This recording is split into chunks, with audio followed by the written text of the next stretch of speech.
founder, also an entrepreneur of Javilude. We're a consulting firm here in San Antonio. So I focus on the intersection of tech, people, politics, and art here in San Antonio.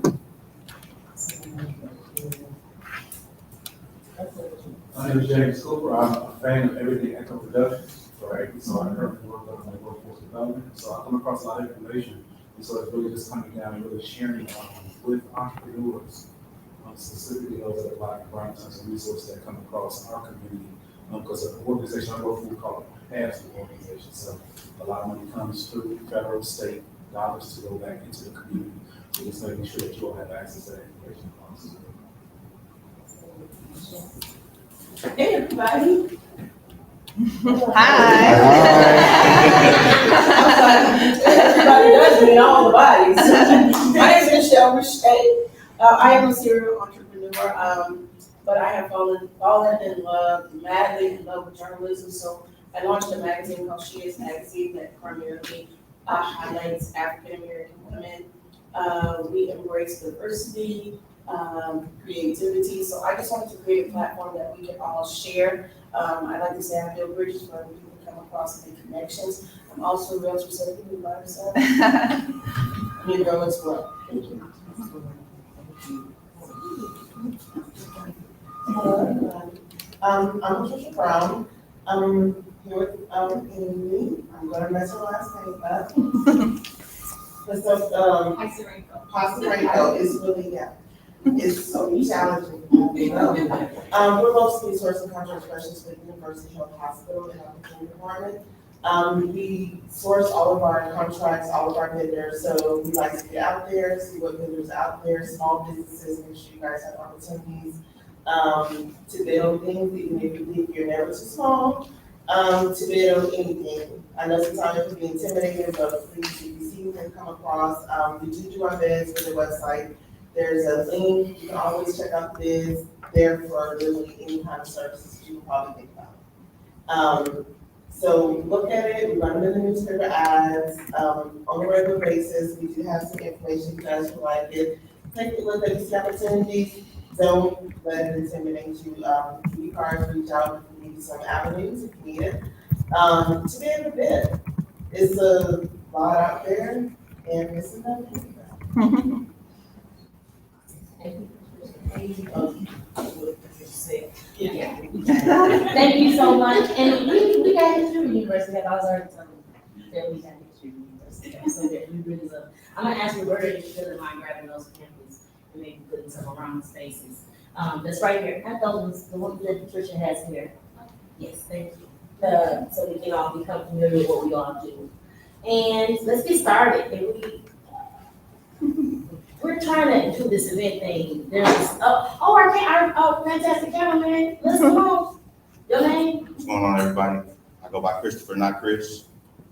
Say that all together, that's the whole name. I'm an owner and operator of Tone Setters Entertainment.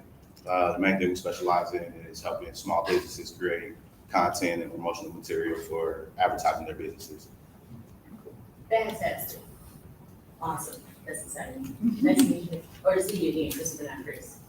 On Instagram and Twitter. Instagram, Facebook, if it's social media, look up Christopher, not Chris, you'll find me. All right, and I am Christian. That is Christian. And Luke is going to come on up. I don't know if we're going to be able to do it. I tried like 50 times. Download the app. I downloaded the app, it just won't let us connect. I downloaded it on my desktop.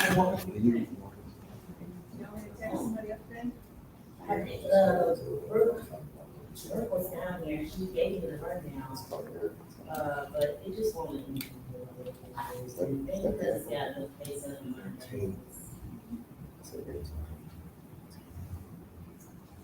He's giving me connected.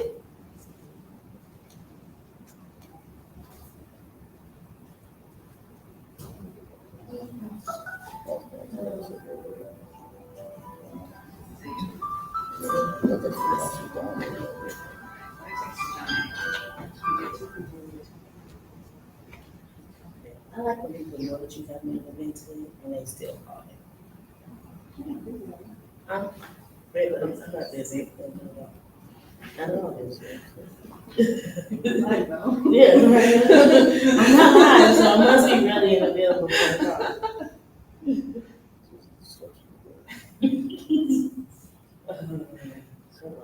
Come on, pull up, just pull up. Okay. The whole thing, all right.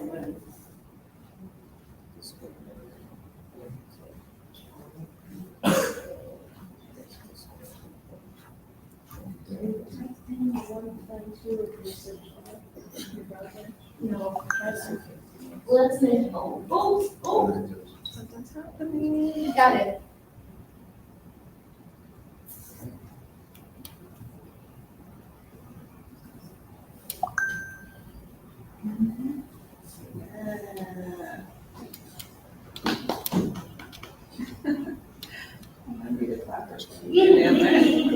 It works. I'm sure it works fast. So it's a mirror? I think it is. I think if you have an iPhone, Yeah. if you drag down, you drag down. It's okay. I think if you go. Yeah. Those are the whole stuff.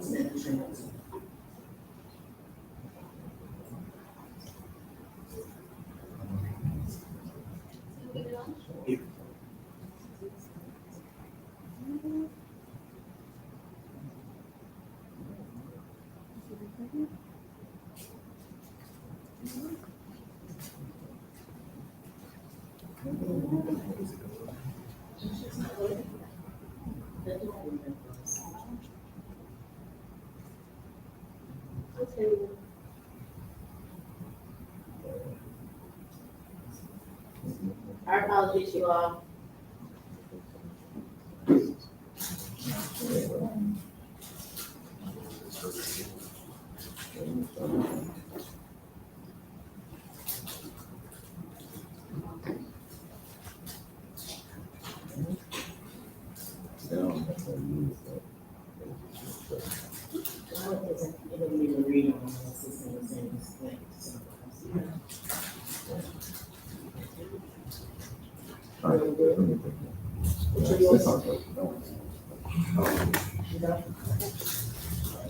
Yeah, it's just not working on his system. I can't even get into the Bluetooth.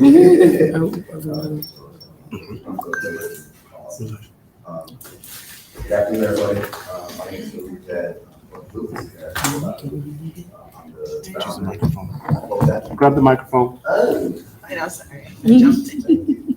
can you hear me? There we go. All right, cool. I heard I was soft-spoken, so it's my help. Thank you, everybody, for joining. Thank you, Christian and Jake, for putting this together. Just a quick introduction about Boston Audio. Back in 2015, I just started my journey as far as graduating college and trying to climb that corporate ladder.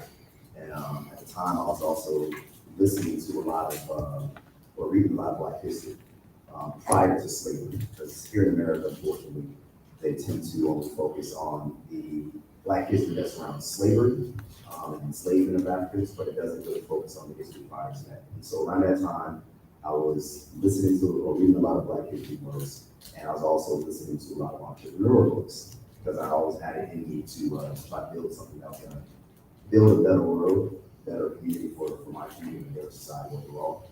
And so I was listening to a lot of entrepreneurial books, and I was reading a lot of Black history books prior to slavery. In my quest to climb the corporate ladder, I was like, you know what?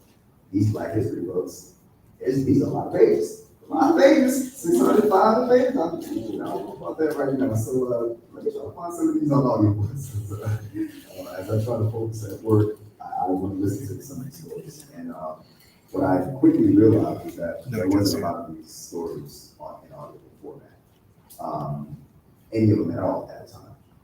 And so it was really disappointing. And as I was listening to these entrepreneur books, as well as kind of dawned on me that there's nothing like this that existed. I was like, why don't we have our own platform that can speak to a lot of this history? That can not only speak to a lot of the Black history that I personally was fond of, but also a lot of history and narratives that ultimately the mainstream, quote unquote, mainstream society tends to neglect. And so my co-founder Alejandro, him and I played football together back in Las Cruces, New Mexico. During my time in Las Cruces, I learned about the Chicano movement. I learned about Tda Chavez, because I'm originally from Florida, but being out here in the Southwest, there's a Tda Chavez street on every single corner. I was like, yeah, who's the Tda Chavez guy? Like, he's like, Martin Luther King, eh? Like, yeah, every street, everywhere I go, Vegas, LA, Las Cruces, New Mexico, El Paso, there's a San Antonio, there's a Cesar Chavez somewhere. And at the time, I didn't know who the hell he was. I was like, I didn't know this guy, man. He's like everyone on every street. So that's when I realized, like, being there, that, oh, there was a whole Chicano civil rights movement that was happening around the same time as the primary civil rights movement that was going on. And that's also when I learned that Tda Chavez actually was inspired and was motivated by Martin Luther King. And him, and after Martin Luther King's death, his Greg Scott King actually was a very big activist for the farmers and workers movement that Tda Chavez was pushing. I never learned this in school. This is things that I learned on my own. And my co-founder, being that he was also Chicano and Native American, indigenous descent, I reached out to him back in 2015. I said, hey, you know what?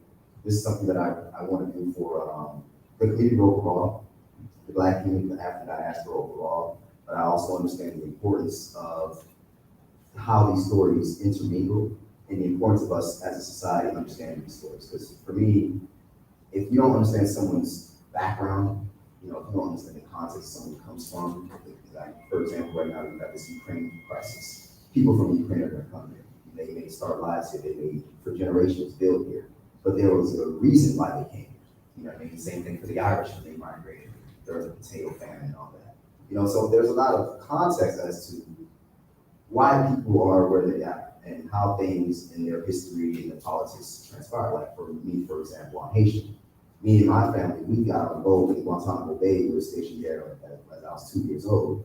I'm waiting to be entered into the U.S. And that happened because of the political instability that was happening in Haiti at the time. And so that history, this history, this context is important. And so I didn't want to strictly focus on just the Black history, because again, it's really important for us to impact on society overall. I feel that our society is kind of ignorant ultimately to a lot of this information. And I feel that ultimately, if we start understanding each other more, start understanding the context, and start being honest about it, start trying to hide the history, trying to shame the history, trying to act as if it never happened, or that these things didn't have impacts, didn't impact our present condition currently right now, we would be in a better society. And so that was the idea, the thought initially with me and my co-founder. We said we're going to build a platform that's going to speak to the truth and history and the narratives of our communities, these very BIPOC communities that ultimately their stories and their narratives are never told, not in their true light, not in their very authentic and genuine capacity. And so that's kind of what spawned onto audio. In fact, onto in the Zulu language, Zulu being a tribe of Africa, means people and or community. So in actuality, our platform actually said it means community audio or people audio is literally what it stands for. Because that's what we represent, that's what our goal is, that's what our focus is, really to try to bring people together and build bridges of understanding from one another. Because the more I understand you, the more you understand me, the more we understand each other and we see each other, I think the more we can build bridges and build a better future together as a society overall. So with that being said, we had to pivot a little bit as I did more research into this, because I'm the type of person where once I have the idea, I'm gonna go. Because if I think about it too long, my logic and my rationale will kick in, and I'm sure as the entrepreneurs in the room kind of will understand. It's a lot of work. It's a lot of heavy lifting. It's a lot of struggle, especially when you're going at it from a bootstrapping point of view. And so had I allowed myself to do too much thinking and rationing, I probably would have talked myself out of it. because I would figure and say, hey, where the hell you even find narrators? How do you build this, blah, blah, blah. So there was a whole, reason why we just jumped right in, and didn't even take the time to really research much of what we were doing. As we did the research, though, we found something very interesting, because I don't really necessarily have a background in publishing. This is just something I'm very passionate about, and I believe that our world needs. But as we did our research in the publishing industry, that's when we kind of uncovered something that wasn't really known at that time, I don't think, of how much diversity was lacking within the publishing industry.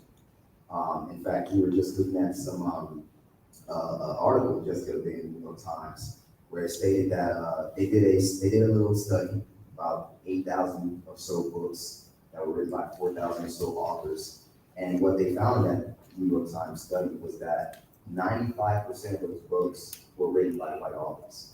So only 5% of those books were written by BIPOC authors, and we're talking about Black authors, Middle Eastern authors, Asian, name anything outside of Europe or white America. That's 5%, and it's actually a little worse, because as I've gotten some of the audiobook Excel spreadsheets from Macmillan, from Pichette, from HarperCollins, which we finalized some distribution deals with them last year, and I went through and curated some of these titles. I saw that for some of these companies, it was more like 97% were books of these books, and were audiobooks specifically, were white authors. So in some instances it's actually worse. So back in 2016 now, when we kind of took a look to see what was going on, we realized just how much diversity is lacking in publishing. So we pivoted and said, you know what, rather than us focusing on strictly just the historical aspects of the genres of literature, we want to expand this into something more, something that's really going to uplift and empower a lot of people's stories and voices throughout the world. And so we decided to pivot and open it up to not just historical content, but more of every genre where there's stories and narratives that need to be told that need to have more of a diverse voice. We decided to open those doors to every single genre, no matter what it is in the literature's format. So that's kind of what we built, and that's what we've been building, and that's what our platform is currently standing on. We bootstrapped it all up to this point to make sure that it's something feasible for investors. And now that we've gotten to the point where we're ready to launch the mobile app, now we're looking to raise $500,000 in pre-seed funding, so that we can not only automate and optimize the app and the website, but also to start scaling what we have. Obviously, we've been doing it all on our own thus far, but that would be the biggest ask for us today. And of course, to subscribe at AvantiAudio.com is another ask, where right now you can go to our website, AvantiAudio.com. That's AVANTU. You can see it, audio.com, and you'll see some of those titles that we've produced on there. Right now, because we're still in the development stage of the mobile app, there's about 60 or so books that we've personally produced ourselves here in San Antonio. We paid for it. We found the narrators in the city to actually do the narration for us and outside the city. And we're looking to really push out more. And as we roll out the mobile app, we're looking to really have thousands of titles from these major publishing companies that in which will be having a very specific curated experience for our target demographics. So again, AvantiAudio.com, you can check out my website there, subscribe, and support something local here, something that I think will be a major impact to the San Antonio community here when it comes to literature, literacy, and just industry that's growing. I thought you were showing. We're like two. But when it comes to literacy, literature, and just helping to bring more of our voice and our stories out there, we can do that together here. So I don't know if there's any questions. I'll stop there. This is the website here. You can go check it out. You can subscribe. You can pay a subscription free. It's free for 30 days. You get a free 30-day free trial, and that's it. So again, thank you everybody for your time. Appreciate you. And Christian.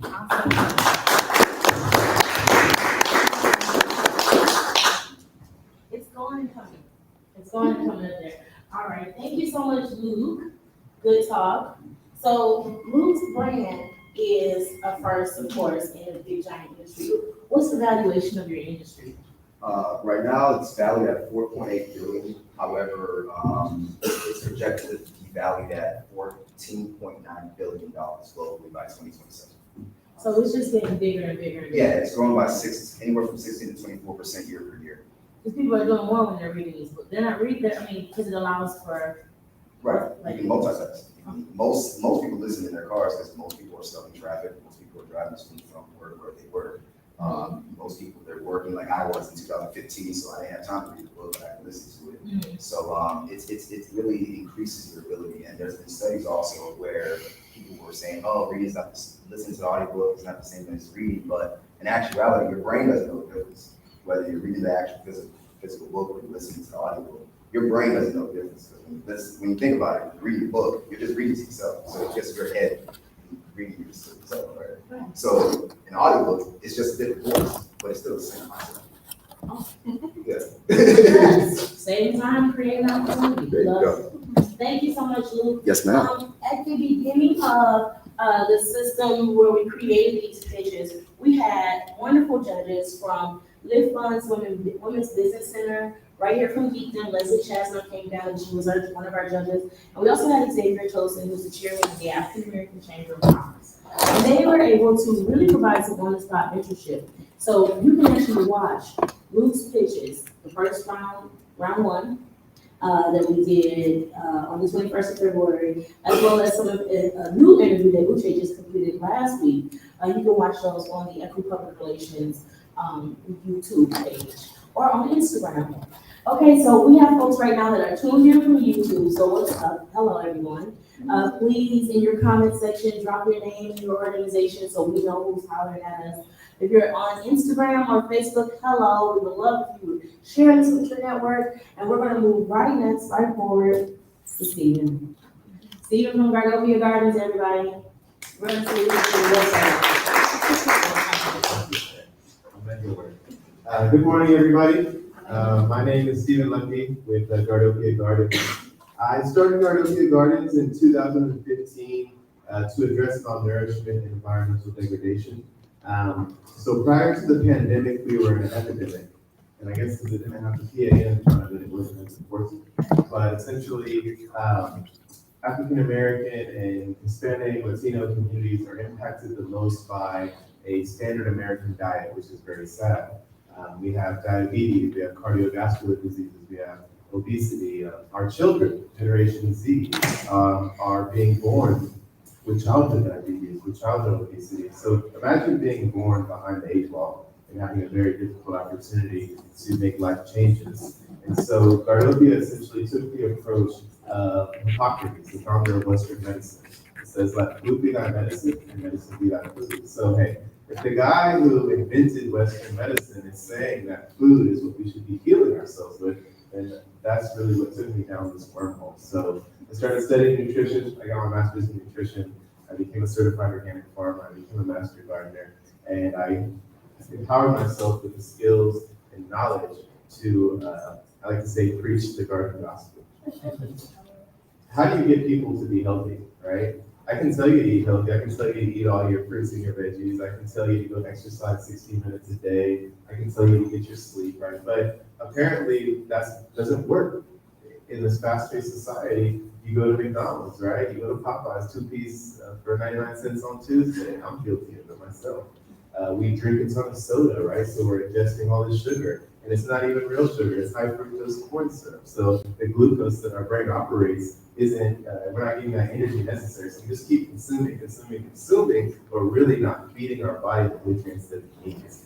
And so I found that gardening really married the idea of healthy eating and exercise together. You know, when I used to wear my Apple Watch, I would turn on the exercise thing, and I would burn 1,000 calories, right? Working all day. Now, I don't expect people to be outside in the sun all day. And actually, African American and Native American Latino communities have a negative past and even current future with agriculture, right? I don't need to talk about the history, but we know about slavery, we know about migrant farming. And so how do we, in the 21st century, convince our youth and our adults that, hey, gardening is good for you, right? Gardening is something that's going to help you mentally, physically, socially, emotionally. And so there's a guy in Los Angeles, his name's Ron Finley, he's called the gangster gardener and the guerrilla gardener. And one of the quotes that I love, he says is, if kids grow kale, kids eat kale. And it's so true. You know, this kid plants that seed, right? They water it every day. So when it's time to harvest that Swiss chard, or that cilantro, or that spinach, they're ready because they're vested in that. They're vested in that product that they produced from seed to plate. In addition to that, we talk about food prices, right? So food is going up. I remember I used to be able to spend $100 at the grocery store, and my whole cart was full. Now $100, I get like 3 bags, right? And so in addition to the issue about accessibility, there's also this issue about affordability.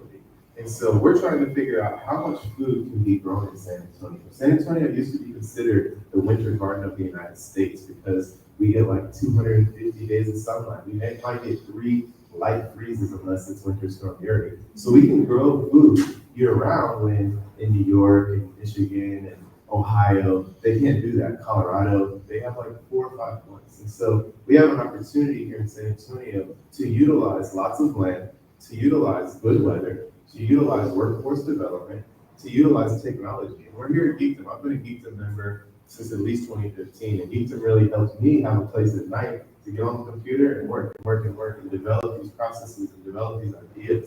And so in addition to the low-tech idea of agriculture, right, plant the seed, put it in the soil, cover it up, water it, we're using high-tech as well.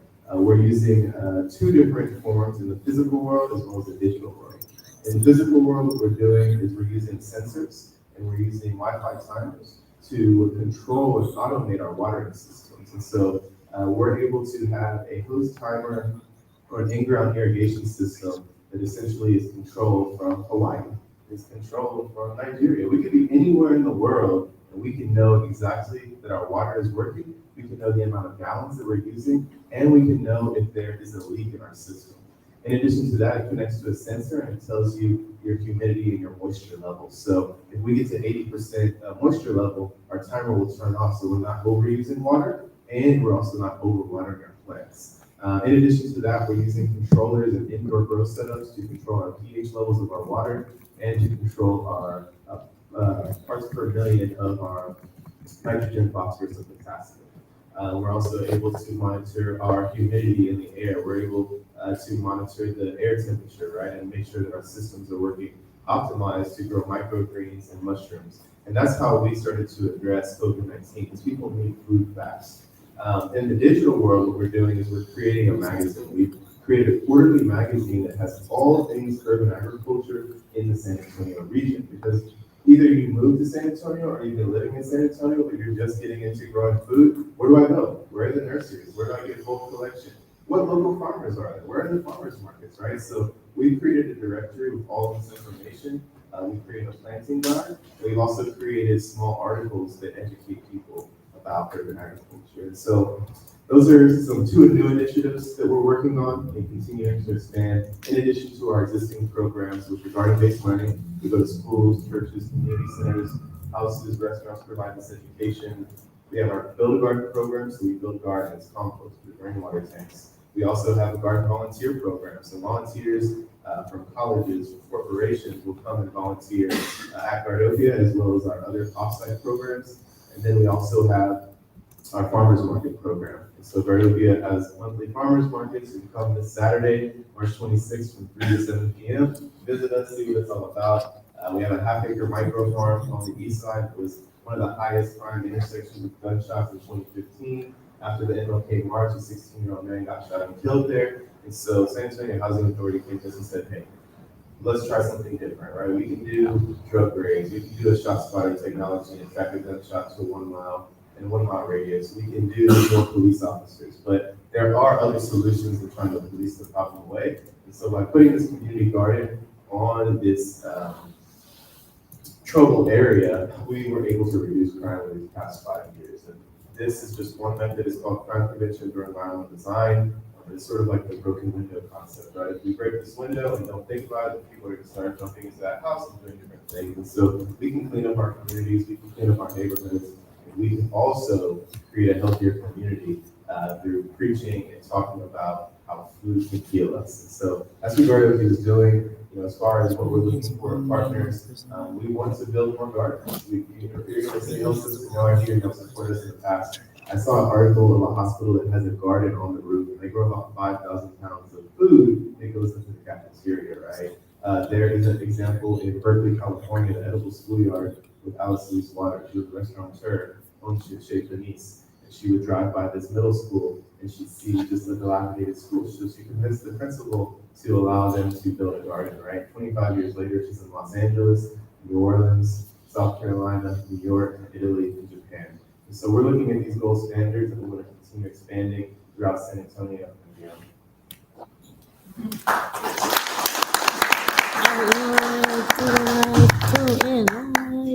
Okay, I'm sorry. I'm seeing all the people tuning in on Facebook and YouTube and all the internets. I'm excited. Thank you, Stephen. Garden Gardens is doing some really big things. When are we ready to release the news? Where you released the news yesterday? What you mean? What is? Oh. What? Oh. We got lots of news. Don't remind me, but we have some really cool partnerships in the making. This wasn't in the pitch, you guys. This is front row. This is news to the press. Can we say? Not yet. Because that's hard, we need to make sure we sign everything off. But just know this spring some really cool stuff is happening. So No, I'm not saying. Okay, all right. Okay. The press release will come out, Yes, guys. there we go. And when that press release comes out, I'm just sitting on my thumbs, okay? I am really a thumb lover when it comes to Twitter and Instagram. I want to say stuff so badly. But you know what? That's why we have in Black, and that's why we wanted to create programs like this. We can really figure out when do we strategically reveal information, right? When we reveal a little bit too much too fast, then we have a lot of catching up and a lot of running down. But we keep it a little closer with good enough buzz. We can get some front page news, and that's the goal, right? The goal is news, media, the goal is exposure. And the exposure is, we want to make sure that our business partners, our business friends, our business besties are seeing opportunities as comparable as our counterparts.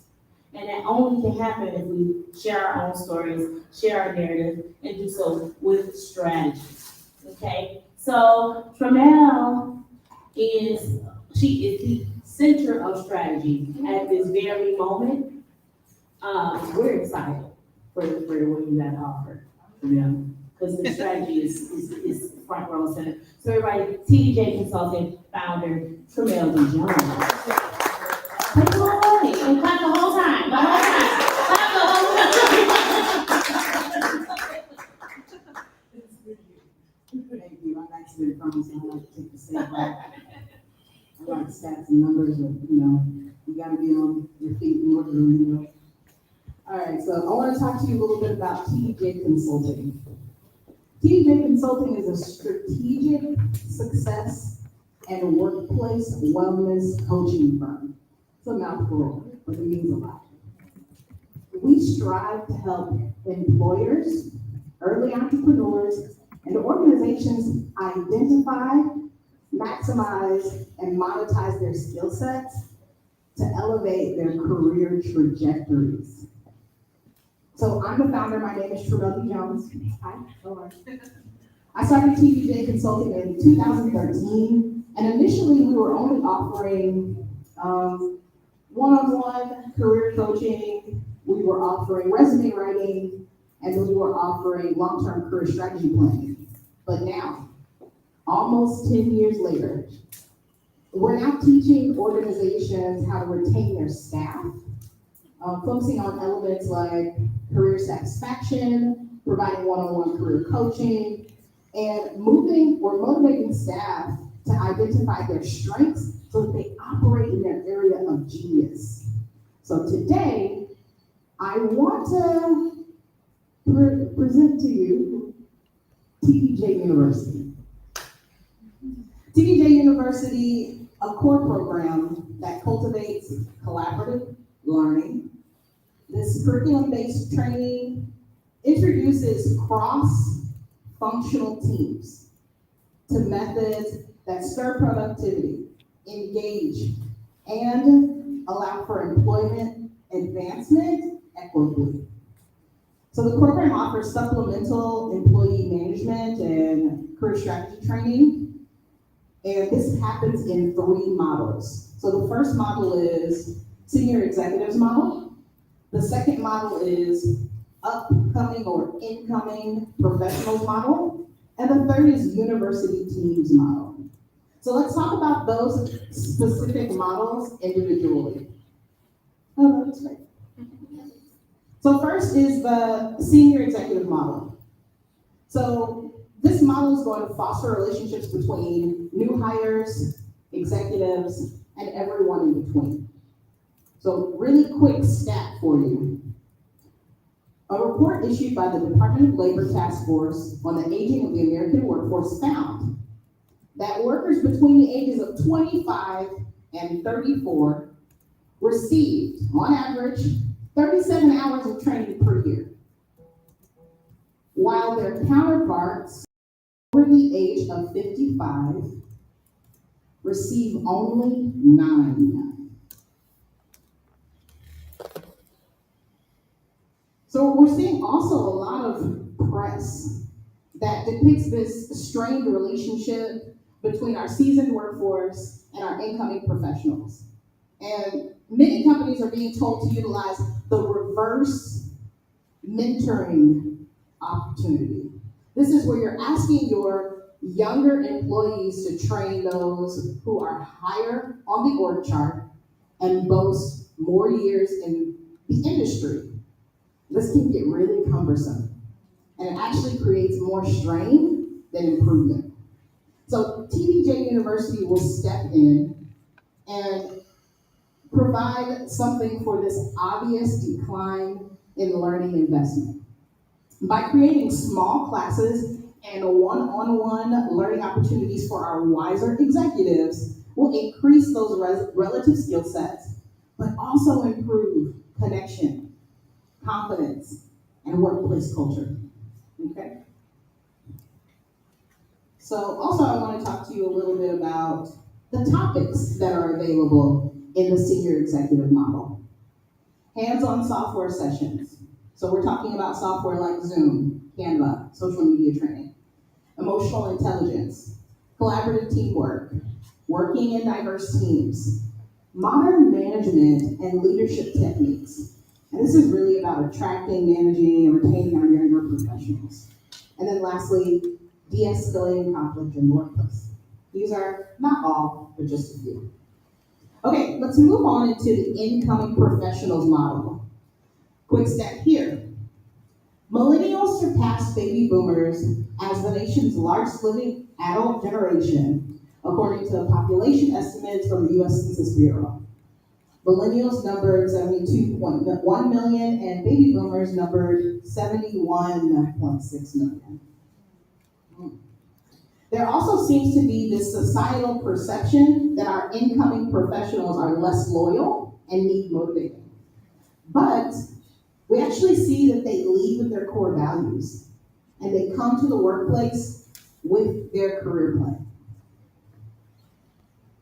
TDJ University offers an opportunity to enhance the communication of that and solidify the match within the organization's footprint. So if those core values and that career plan can be communicated more effectively and aligned with the organization's goals, we can stimulate them to be high-achieving frontrunners. So here are a few topics that we offer in the incoming professional model. Cultivating effective communication. Leadership styles, understanding your leader. Adapting to change and staying motivated. Coaching versus mentorship. And then, of course, de-escalating conflict in the workplace. Again, just a few, not all. Lastly, I want to talk to you about the university teams model. The University Career Center is uniquely positioned to connect students with the new labor force and to provide resources that align with current workforce models. They exist at the intersection of the talent pool, which of course are our students, and the workforce, which of course are employers. And the Career Center is actually the department on campus that interacts with workforce more than any other department, right? Because they already bring in organizations on campus and they know what companies want right now. They engage those employers. The Career Center is already a focal point for eager students who want to get job advice. And they're already set up for complimentary services or resources to those students like job boards, resume building, mock interviews, labor market data. I like that data. But the TDJ University will focus on bespoke solutions via supplemental resources for that university team. And here's what's available in that situation or professional, So in that model, we're going to offer career-specific creative content. So we're talking about social posts, videos, articles, providing those resources in a bite-sized tidbit, the way that those students are already ready to receive them. Workplace success seminars, networking and professionalism, relationship building prep, other soft and hard skill training, and also a mobile platform that will provide secure mentorship and collaboration between university teams and that are in every community. So why are these products important to that university team? Well, because they need to create a competitive employee resource environment, right? They need a hyper-local resource that already retools teams. They need someone who understands newer experience models, and they need data. Data that helps them to create a collective employee model that can best be used to illustrate our employer viability for future San Antonio growth. TDJ University fills that need. So I'd also like to mention that in 2023, we'll develop a youth-centered career strategy curriculum targeted to high school students participating in the TRIO student support programs and also recipients of the United Negro College Fund scholarships.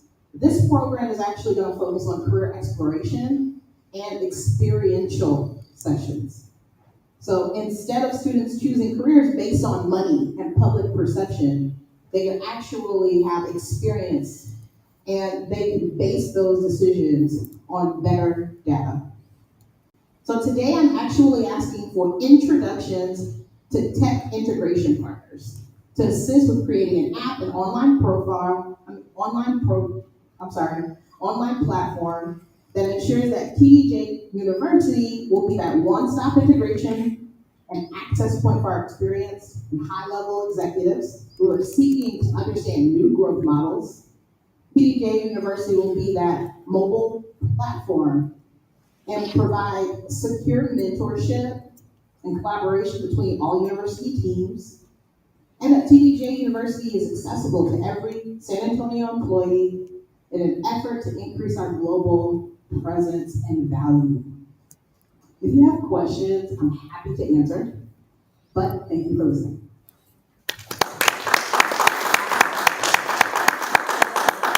Okay. Thinking our careers, not according to what is it? Not according to Public public perception. perception and money. That's, most people will see, oh, well, nurses make good money, I'll do that. But they don't take into consideration that once they step into that role, they're actually deathly afraid of blood, but they never had the opportunity to see that prior. So if you have an experience or experiential model, you can give those young people, we're talking about high school students, right? We're giving them the opportunity to make better informed choices about their career instead of going through their 4-year plan and then, you've done externships and you've done internships, but they don't put you on the floor. So you're just reading about it, watching about it, not necessarily having those in-depth conversations or hands-on. So that is the model that will be provided in 2023. Love that. Because we always say representation matters. I see people, I'm like, yes, I want to get there. I want to make that money. That's that public perception, Yes. right? Now experience matters. Yeah. Experience always matters. But having access to that experience is something that you bring on So we're excited for you. Well, it sets up our young people to be successful quicker. Yes. If they're having to go through this long, situation where they go to school, usually it takes you 2 years before you do your core programming. Then after that, you take maybe another year to get into that programming, and then the last year they start to ask you to do internships. You've invested 3 years into learning and you're not quite sure. So I'm already partnering with universities in the city so we can get this started. Love it. And we need that. We need the platform. And we also need the platform to do some, you gave me the word reverse mentoring, but now that's the word we're still going to use, right? Reverse mentoring. You said there was a disparity in how many hours of training you got as an experienced executive. What was that disparity? So what we're saying is, or what the stats are telling us, is that people between the ages of 25 and 34 are getting 37 hours of training a year. 37 hours. And then those who are over 55 are only being given 9 hours of training. So there's this huge disparity. We're expecting that since they are executives that they understand and know, but we're not offering them to retool and stay relevant. Retooling is important. After 2008, where I think coming from Detroit, everybody is retooling the factories. Retooling the factories everywhere, right? You gotta go from making Tahoes to Corvettes within the next couple of hours, right? And so I really got in touch with the retool world when you use it. Thank you so much. All right, that was really good. So Camille has seen a lot of evolution in her pitch, and so we are very proud to see that she's not only bringing her experience as a super experienced career development specialist, but now turning this into a career wellness space and a coach that can offer some services to more corporate teams. That being said, I don't have much more for you. I would like for everyone to dig deep into their bags and make room for 3 or 4 sandwiches. And take them with you on your way out. At the same time, please take a moment and visit abatuaudio.com. It's Tda Consulting.com. It's dargopiagardens.org. And then who you did not hear from today, Sultry Vibes Nail Lounge and Spa, which will be San Antonio's largest privately owned spa when it opens in May of 2022. And their website is sultryvibes.net. So please take a second and look over that content and collateral information. And grab those Wordless Originals also. Hey. Is there anything that we would like to discuss in terms of anyone has any future events or any future things that you would like to invite this room to, as well as our 7 potentially viewers on YouTube and Facebook? Is there anyone that has any updates or what you had an event coming this weekend? Give it to us. Yes, sure. So we have our farmers market program once a month, March 26th for spring. Yesterday was the first day of spring, so happy spring, everybody. We also have April 23rd to celebrate Earth Day. We have a bike ride with just Solo Cycling Initiative. We're going to bike ride around some different gardens here in San Antonio, and then we'll finish up with farmers market. May 21st is our 7-year anniversary, and then June 18th we'll be celebrating Juneteenth as well as the summer solstice. So those are some opportunities. We also have a spring garden competition where we're collecting data on food production in San Antonio. That goes from yesterday all the way through June 21st. So just check out our website, as she said. Yes, cool. Thank you. Michelle, you got something going on? You always get something going on. Yes, I do have an event. This Thursday, we're still celebrating women's, thank you. We're still celebrating Women's History Month. So we're having an event on Thursday in Bulverde. It's at a winery, and we're just going to celebrate. We have 2 speakers. If you ever come to any of my events, I have bomb door prizes. So just the fact that I have bomb door prizes is a reason to actually come and get a bomb door prize. And you won't know what they are if you don't show up. I'm just saying. It's at 6 to 9 on this Thursday. It is Women's Startup Weekend this week. And so Eastern is doing something, and the the Lift Fund Women's Business Center is actually hosting an event on the 25th, which is this Sunday, and then keep them right here on Saturday, or Thursday to Saturday. We'll be hosting a 3-day symposium for women entrepreneur founders. And I think I'm participating. So we'll put that on the TL. No, the TL. What's up, Amanda? Come on. So tomorrow, there's a White House Latino Regional Economic Summit at UTSA, and it's free. So make sure you go to UTSA website and check that out. I think it's at 10:30 or 12 to 3. So the White House Latino Regional Economic Summit, even though it's Latino, doesn't mean it's like not open to everybody. Like anybody can come. But there'll be administration officials and others talking about entrepreneur and resources, workforce development, federal opportunities and resources. So I encourage people to come, for sure. Great networking. That's some really great networking. If you haven't followed the SA to DC program, I think they skipped last year, but they were preparing to go this year. SA to DC is a pipeline that introduces San Antonio businesses to our Texas legislative team, as well as other states' development projects. In terms of workforce, collegiate studies, industry, things of that sort. So it's good to have something so local here, and again, in San Antonio. So go to anything that says black or brown. You gotta go to all of the things. And What's that's next from, for Pitch Black, Chris? huh? I said, what's next for Pitch Black? What's next for Pitch Black? I don't know. Putting you on the spot. The internet's going to direct us like an Amazon purchase. We're not going to sit here and do anything too much in stone, but we are going to look for some interactivity. So we'll be publishing these videos and share them on our LinkedIn and looking for brands to interact. That's what's next. We're going to do these rounds as many times as we got to get as many seats as we can fill. Right? Okay, and that's it. Lucia, you got some lasting words of advice? No, this is just stomach, prayer, sound. Get some sandwiches. All right, and thank you so much for coming this afternoon, you all. This was Lunch and Learn. Told you I was gonna be a clapper. There was a clap.